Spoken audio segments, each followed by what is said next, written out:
जय हिंद दोस्तों, मैं मानिक नायक आप सबको अपने यूट्यूब चैनल पे वेलकम करता हूँ। आज हम लोग एसएससी सीजीएल 2023 का सेट नंबर 23 को डिस्कस करने वाले हैं। टोटल जो एग्जाम हुआ था आपका 39 शिफ्ट में एग्जाम हुआ है और हम इसके 23 नंबर शिफ्ट को डिस्कस करने वाले हैं। इसका पीडीएफ आप माई टेलीग्राम चैनल @mockTestGKGS से सर्च कर सकते हैं।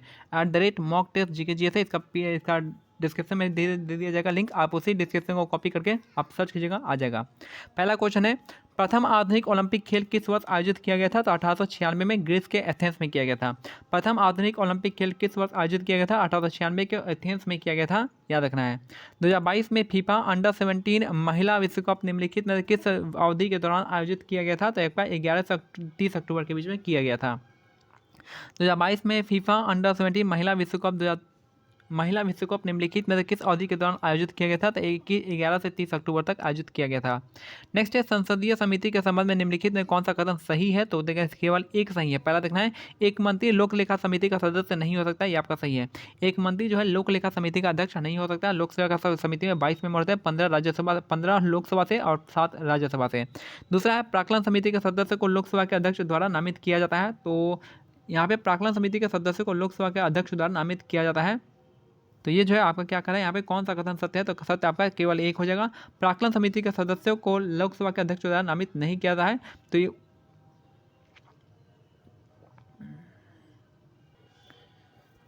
ठीक है, प्राक्कलन समिति में 30 सदस्य होते हैं, 30 के 30 लोकसभा से होते हैं। तीसरा जो यहाँ पे दे रखा है, एक मंत्री प्राक्कलन समिति का सदस्य हो सकता है यदि उसे अध्यक्ष द्वारा मनोनीत किया जा सकता है। तो ये भी गलत है। और यहाँ पे सार्वजनिक उपक्रमों की समिति के सदस्य के कार्यकाल 2 वर्ष होना चाहिए। तो ये भी 1 वर्ष होता है, ये आपका गलत है। तो कौन सा संसदीय समिति के संबंध में निम्नलिखित कौन सा कथन सत्य है? तो सत्य आपका केवल एक है। तो एक है, क्या है आपका, कि एक मंत्री लोक लेखा समिति का सदस्य नहीं हो सकता, यानी मंत्री सदस्य का नहीं होते हैं। नेक्स्ट है, दिसंबर 2021 में निम्नलिखित में कौन सा BWF विश्व चैंपियनशिप फाइनल के फाइनल में खेलने वाले पहले भारतीय पुरुष शटलर बने हैं? तो ये हो जाएंगे किदाम्बी श्रीकांत हो जाएंगे। दिसंबर 2021 में निम्नलिखित में से कौन BWF विश्व चैंपियंस फाइनल के फाइनल में खेलने वाले पहले भारतीय पुरुष शटलर बने हैं? तो किदाम्बी श्रीकांत इसका करेक्ट आंसर हो जाएंगे। निम्नलिखित में से किसे अंतिम ऋणदाता के रूप में जानते हैं? तो RBI को। अंतिम ऋणदाता के रूप में किसे जानते हैं? तो RBI को जानते हैं। RBI की स्थापना यंग हिल्टर कमेटी की सिफारिश पे हुआ था। याद रखना है कि इसकी स्थापना यंग हिल्टर कमेटी के आधारित पे हुआ था। 1935 के अधिनियम से हुआ था, एक्ट से हुआ था। और इसकी स्थापना 1934 का एक्ट को इसको पावर मिलता है, 1934 के एक्ट से पावर मिलता है और 1935 में इसकी स्थापना हो जाती है। इसके पहले जो अध्यक्ष बनते हैं वो ऑसबॉर्न स्मिथ बनते हैं 1935 में, और 1949 में इसके स्थापना हो जाती है, राष्ट्रीयकरण हो जाता है 1949 में। और इसके जो पहले भारतीय जो गवर्नर बनते हैं CD देशमुख बनते हैं। इसका चिन्ह क्या है? ये इसका चिन्ह जो है पाल्म का पेड़ है और टाइगर है, याद रखना है। नेक्स्ट है SBI। अगर हम बात करते हैं SBI का स्थापना कब होती है? 1921 में होता है। और इसमें पहला जो नाम, इसका पुराना नाम क्या है? इंपीरियल बैंक ऑफ इंडिया है। 1921 में स्थापना होती है। फिर उसका गोरेवाला कमेटी की सिफारिश के आधार पर इसका 1955 में जो नाम हो जाता है, 1955 में इसका नाम SBI कर दिया जाता है। सेबी का स्थापना जो है 1988 में होता है और 1992 में इसका एक्ट बनता है। Security and exchange board of India हो जाएगा इसका। और इसकी पहली महिला अध्यक्ष बनती है Madhabi Puri Buch. Regional rural bank कब इसका स्थापना होता है? आप मेरे को कमेंट से बताइएगा। नेक्स्ट है, चंद्रगुप्त मौर्य ने विष्णुगुप्त की सहायता से मगध के नंदवंश को उखाड़ फेंका था। चंद्रगुप्त मौर्य ने विष्णुगुप्त की सहायता से नंदवंश को उखाड़ फेंका था। याद रखना है, चंद्रगुप्त मौर्य जो है विष्णुगुप्त को क्या कहते हैं? चाणक्य कहते हैं। विष्णुगुप्त को चाणक्य भी कहते हैं, इसको मैकियावेली प्रिंस भी कहते हैं। मैकियावेली प्रिंस भी आपको विष्णुगुप्त को जाना जाता है, यानी चाणक्य को जाना जाता है। ये कौन थे? चंद्रगुप्त मौर्य के जो है प्राइम मिनिस्टर थे, प्राइम मिनिस्टर कहा जाता है इसको। फिर इन्होंने कौन सी बुक लिखी? इन्होंने एक बुक लिखी जिसका नाम है अर्थशास्त्र बुक लिखी है। अर्थशास्त्र में क्या है आपका, यहाँ पे पॉलिटिक्स के बारे में बताया गया है। और यहाँ पे जो है आपका 15 भाग में विभाजित है। अर्थशास्त्र कितने भाग में विभाजित है? आपका 15 पार्ट में डिवाइड किया गया। इसके चंद्रगुप्त मौर्य के टाइम में कौन आया था? चंद्रगुप्त मौर्य के टाइम में मैगस्थनीज आया था। और ये जो है इसने एक बुक लिखी थी, नाम है इंडिका में इसने चंद्रगुप्त मौर्य को सैंडोकोटस और पटना को पॉलीब्रोथस के नाम से क्या कहते हैं बताया था। ठीक है। फिर यहाँ पे उसके बाद जो है आपका यहाँ पे स्कंदगुप्त, इसका जो चंद्रगुप्त मौर्य का कौन सा पिलर है? तो याद रखना है आपका रुद्रदमन का जूनागढ़ अभिलेख जो आपका किससे? चंद्रगुप्त मौर्य से संबंधित है। स्कंदगुप्त का भीतरी पिलर अभिलेख हो जाएगा। समुद्रगुप्त का जो है इसको हम भारत का नेपोलियन कहते हैं। और इसको जो है आपका समुद्रगुप्त का कौन सा पिलर हो जाएगा? तो प्रयाग प्रशस्ति हो जाएगा, जिसने किसने बनवाया था? प्रयाग प्रशस्ति बनाया था, हरीश सेन ने बनवाया था। नेक्स्ट है, पद्मश्री पुरस्कार से सम्मानित दर्शन झावेरी भारत की ये क्या है? मणिपुरी नृत्यांगना है। मैंने बहुत बार बताया कि जो झावेरी बहनें किससे संबंधित है, तो ये आपका हो जाएंगे मणिपुरी डांस से हो जाएंगे। झावेरी बहने का संबंध किससे, मणिपुरी डांस से। और कौन है आपका, विपिन सिंह और झावेरी बहने का संबंध है मणिपुरी से। अगर हम बात करते हैं कथकली का छोड़ दीजिए, वैसे कोई पूछता नहीं उतना क्योंकि काफ़ी टफ कुछ नाम है। तो यहाँ पे अगर हम बात करते हैं कथकली, कोई नाम उतना सही नहीं है। आप बस याद रखिए कथकली और मोहिनीअट्टम ये दोनों ही नाम जो आपका कहाँ का है, केरल का डांस फॉर्म है। और अगर आपको मोहिनीअट्टम जो नाम आपको याद रखना है, मोहिनीअट्टम का याद रखना है। बाकी जो नाम आप कथकली का वैसे पूछता नहीं, बहुत कम पूछता है। बाकी मोहिनीअट्टम का बहुत बार पूछता है क्वेश्चन हमेशा। मोहिनीअट्टम से कौन कौन संबंधित है, तो आपका कनकरेले का नाम आपको याद रखना पड़ेगा। फिर जो है मोहिनीअट्टम से सुनंदा नायर हो जाएंगी, याद रखना है। तीसरा जो नाम आपको याद रखना है मोहिनीअट्टम से, यहाँ पे सुनंदा नायर, यहाँ पे क्या नाम, कलामंडलम, कल्याणी कुट्टी अम्मा, ये 3 नाम आपको याद रखना है। 3 नाम है, कनकरेले, फिर आपका जो है सुनंदा नायर और कलामंडलम, कल्याणी कुट्टी अम्मा, और एक नाम जो है जयप्रभा मेनन, ये भी आपका मोहिनीअट्टम से संबंधित है। तो ये इन्हीं 4 नाम को आपको याद करना है। बाकी जो क्वेश्चन आएगा आपके मन पे किसको लगा सकते हैं। कथक के लिए अगर हम बात करें, कथक के लिए बहुत सारे नाम हैं। पहला नाम आपको याद करना पड़ेगा कौन सा, बिरजू महाराज का, लच्छू महाराज का, फिर आपका सितारा देवी का। इसके बाद कमलिनी और नलिनी अस्थाना का नाम याद रखना पड़ेगा। इसके बाद जो है कथक के लिए कुमुदनी लाखिया हो जाएंगे, शोभना नारायण हो जाएंगे। फिर आपका यहाँ पे शोभना नारायण के बाद क्या आ जाएंगे कथक के लिए। इसके बाद रोहिणी भाटे का नाम आपको याद रखना पड़ेगा।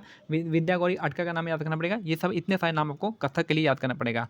अगर हम बात करते हैं भारतनाट्यम का, भारतनाट्यम के लिए कौन कौन हो जाएगा, भारतनाट्यम में रुक्मणी देवी अरुंडेल हो जाएंगी, रुक्मणी देवी अरुंडेल, यामिनी कृष्णमूर्ति हो जाएंगी। तीसरा जो नाम आपको 2 हीरोइन का है, विजंती माला और हेमा मालिनी, ये 2 नाम आपको याद रखना पड़ेगा। इसके बाद अलारमेल वैली का नाम याद रखना पड़ेगा। और नर्तकी नटराज जाएंगे, पद्मा सुब्रमण्यम हो जाएंगे, टी बाला सरस्वती हो जाएंगे। ये सब नाम आपको किसके लिए, आपके कथक के लिए, भारतनाट्यम के लिए हो जाएगा। ठीक है। तो नेक्स्ट है आपका प्रधानमंत्री जनधन योजना राष्ट्रीय वित्तीय समावेशन मिशन 2022 में कार्यान्वयन के लिए कितने वर्ष पूरे किए हैं, तो 8 वर्ष, यानी प्रधानमंत्री जनधन योजना 8 वर्ष पूरा कर लिया है। नेक्स्ट है यकृत के संबंध में निम्नलिखित में कौन सा कथन सही नहीं है पूछा, तो ये आपका छोड़ दीजिए, सही नहीं है तो छोड़ दीजिए। कौन सा सही है वो देख लेते हैं। यह पित्त रस को साबित करता है जो पित्ताशय नामक थैली में जमा होता है, ये आपका सही है। यह शरीर की सबसे बड़ी ग्रंथि है, यह लाल भूले रंग की ग्रंथि है। तो ये आपका, और क्या है आपका जो यकृत है, लीवर, जो आपका लीवर का स्टडी को हेपेटोलॉजी कहते हैं। और यहाँ पे जो है यकृत की बीमारी कौन सी है, यकृत की बीमारी है आपका जॉन्डिस है और हेपेटाइटिस है, ये 2 बीमारी है। इसके बाद जो है यहाँ पे आपको याद रखना है कि यकृत जो है आपका क्या बनाता है, तो ये संश्लेषित करता है, आपका यूरिया बनाता है, याद रखना है। नेक्स्ट है केरल का जो यहाँ पे लिंग अनुपात दे रखा है, और कौन सा केरल में सबसे ज़्यादा लिंग अनुपात है, कौन सा हो जाएगा, तो केरल का क्या आई थिंक होना चाहिए, आई थिंक यहाँ पे क्या हो जाएगा, पहला का बी, केरल का क्या हो जाएगा आपका 10/84, सबसे ज़्यादा लिंग अनुपात कहाँ का है, तो आपका केरल का हो जाएगा। उसके बाद पुडुचेरी का है, पुडुचेरी का 1037 है। उसके बाद दिल्ली का कितना है, दिल्ली का हो जाएगा 3 का डी हो जाएगा, दिल्ली का 868 हो जाएगा, और हरियाणा का 879 हो जाएगा। ठीक है, तो ये आपका याद रखना है। अखिल भारतीय कांग्रेस ने भारत के लिए पूर्ण स्वराज या पूर्ण स्वतंत्रता की मांग कब औपचारिक रूप से दिया था, तो आपका 1929 के लाहौर अधिवेशन में। अखिल भारतीय कांग्रेस ने भारत के लिए पूर्ण स्वराज या पूर्ण स्वतंत्रता की मांग की थी 1929 के लाहौर अधिवेशन में किया था। याद करें 1929 का जो लाहौर अधिवेशन हुआ था, ये इसके बारे में कुछ फैक्ट है आपका, ये किसकी अध्यक्षता में हुआ था, ये आपका जवाहरलाल नेहरू के अध्यक्षता में हुआ था। रावी नदी के तट पर इन्होंने झंडा फहराया था, और यहाँ पे पूर्ण स्वराज की यहाँ पे मांग किया गया था। ठीक है, तो इतना जी आपको याद रखना है। और यहाँ पे हाँ 1931 में जो कराची अधिवेशन हुआ था, इसमें फंडामेंटल राइट का किसने किया था, जवाहरलाल नेहरू ने किया था। और इसके जो 1931 का जो कराची से था, ये आपका सरदार वल्लभ भाई पटेल के आपका उसमें हुआ था, सरदार वल्लभ भाई पटेल अध्यक्ष किए थे। प्रसिद्ध अरबी विद्वान अल बरूनी 11वीं शताब्दी में महमूद गजनवी के साथ भारत आया था। अल बरूनी ने किसके साथ भारत आया था, ये था महमूद गजनवी के साथ भारत आया था, याद रखना है। किताबें हिंद इसकी रचनाएं हैं। नेक्स्ट, निम्नलिखित में कौन सा अम्ल जैतून तेल के 55 से 80% हिस्सा बनाता है, इसे खाना पकाने के अधिकांश तरीकों के लिए अच्छा विकल्प बनाता है, तो अगर ओलिक एसिड इसका करेक्ट आंसर हो जाएगा। तो निम्नलिखित में कौन सा अम्ल जो है जैतून के तेल का 55 से 80% हिस्सा बनाता है, इसे खाना पकाने के अधिकांश तरीकों के लिए एक अच्छा विकल्प बनाता है, तो अगर ओलिक एसिड इसका करेक्ट आंसर हो जाएगा। नेक्स्ट है, वह कौन सा उपकरण है जो वर्षा का पता लगाने, उसकी गति और तीव्रता का निर्धारण करने और वर्षा बर्फ के ओलों या जैसे वर्षा प्रकारों की पहचान करने के लिए विद्युत चुंबकीय ऊर्जा का स्पंदनों को वायुमंडल में भेजता है, तो यह डॉपलर वेदर रडार हो जाएगा। तो यह आपका किसके बात कर रहा है, डॉपलर वेदर रडार के बारे में बात कर रहा है। नेक्स्ट है भारत के लिए आर्थिक विकास की योजना को किसने किस रूप में जानते हैं? तो बॉम्बे प्लान के रूप से जानते हैं। कब आया था? 1944 में आया था। बॉम्बे प्लान कब आया था? 1944 में आया था। भारत के लिए आर्थिक विकास की जो योजना है वो किस रूप में जानते हैं? तो बॉम्बे प्लान के रूप में जानते हैं, 1944 का बॉम्बे प्लान। इस्लामिक कैलेंडर के किस महीने में रमजान मनाया जाता है, जो कि एक पवित्र महीना है जब दुनिया भर के मुसलमान रोजा रखते हैं और दान पुण्य करने पर अपना ध्यान देते हैं? तो ये हो जाएगा आपका 9वें महीने में मनाया जाता है। नेक्स्ट है निम्नलिखित में से किस समूह के तत्वों को कैल्कोजन कहा जाता है? कैल्कोजन समूह 16 के रूप को कहते हैं। ठीक है, कैल्कोजन किस कहता है? समूह 16 में कहते हैं। 16-17 का कहता है हैलोजन होता है। समूह 17 को हैलोजन कहेंगे, 16-16 को कैल्कोजन कहेंगे, याद रखना है। नेक्स्ट है और समूह 18 को इनर्ट गैस कहेंगे, इनर्ट गैस नोबल गैसेस का समूह कहते हैं। नेक्स्ट है लोचन कवि की प्रसिद्ध 15 शताब्दी में लिखे गए ग्रंथ राज तरंगिणी के लेखक के रूप में है, तो याद रखना है। लोचन कवि की प्रसिद्ध 15वीं शताब्दी में लिखे गए ग्रंथ जो आपका राग तरंगिणी है के लेखक के रूप में है। नेक्स्ट है राधे श्याम बारेल को गुरु घासीदास की जयंती पर सतनामी समुदाय के आदिवासियों के इनके पंथी नृत्य को बढ़ावा देने के लिए 2020-21 में पद्मश्री मिला था। यह नृत्य शैली किस राज्य से संबंधित है? तो छत्तीसगढ़ से संबंधित है। तो ये पंथी नृत्य शैली किस राज्य से संबंधित है? तो ये आपका छत्तीसगढ़ से संबंधित है। अगर हम बात करें छत्तीसगढ़ में और कौन कौन सा डांस होता है, तो छत्तीसगढ़ में आपका सैला डांस होता है, सुआ डांस होता है, सैला डांस हो गया, सुआ डांस हो गया, रावत नाचा हो गया, फिर आपका पंथी नृत्य हो गया और पंडावनी हो गया। पंडावनी भी आपका छत्तीसगढ़ से हो जाएगा, पंडावनी। ठीक है, तो ये 4-5 नामों को याद रखें। कौन कौन सा नाम है आपका? पंथी नृत्य हो गया, यहाँ से पिंडावनी हो गया, रावत नाचा हो गया, सुआ नाच हो गया, सैला डांस हो गया और पंथी नृत्य हो गया। अब पंडावनी यहाँ पे कर सकते हैं। अगर हम बात करते हैं यहाँ पे बिहार का, बात करते हैं बिहार में कौन कौन सा है। बिहार का हो जाएगा आपका जाट जाटिन हो गया, बखाइन हो गया, बाखो बखाइन हो गया, पनवरिया हो गया, फिर आपका विदेशिया हो गया और छठ पूजा हो गया। ये सब इंपॉर्टेंट है आपका, बिहार से आपको याद रखना पड़ेगा। ठीक है, मध्य प्रदेश का मटकी डांस हो गया, ज्वारा नृत्य हो गया, मटकी डांस हो गया, ज्वारा नृत्य हो गया। और कौन सा हो जाएगा आपका यहाँ पे लहंगी डांस हो गया, लहंगी हो गया, भगोरिया डांस यहाँ पे हो जाता है। और कौन सा? सुआ नाचा होता है, कर्मा डांस होता है मध्य प्रदेश का, कर्मा डांस हो जाएगा। ठीक है, ये सब डांस आपको याद करना पड़ेगा। भगोरिया डांस भी मध्य प्रदेश का काफ़ी फेमस है।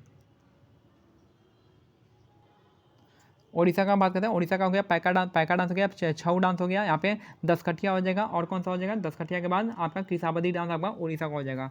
तो ये सब इंपॉर्टेंट डांस है आपका। गोटीपुआ भी आपका याद करना पड़ेगा। घूमर डांस भी आपका उड़ीसा का हो जाएगा। 1939 में कांग्रेस के अध्यक्ष के पद से इस्तीफा देने के बाद किसने अखिल भारतीय फॉरवर्ड ब्लॉक की स्थापना की थी? सुभाष चंद्र बोस।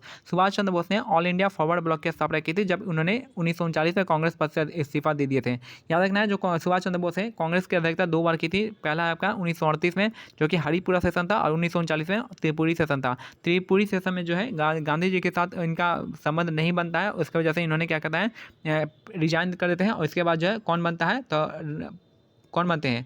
ये बनते हैं राजेंद्र प्रसाद, फिर अध्यक्ष बनते हैं कांग्रेस के। ये भी क्वेश्चन पूछा जाता है कि सुभाष चंद्र बोस ने किसको हराया था? तो पत्ताभी सीतारामैया को हराया था।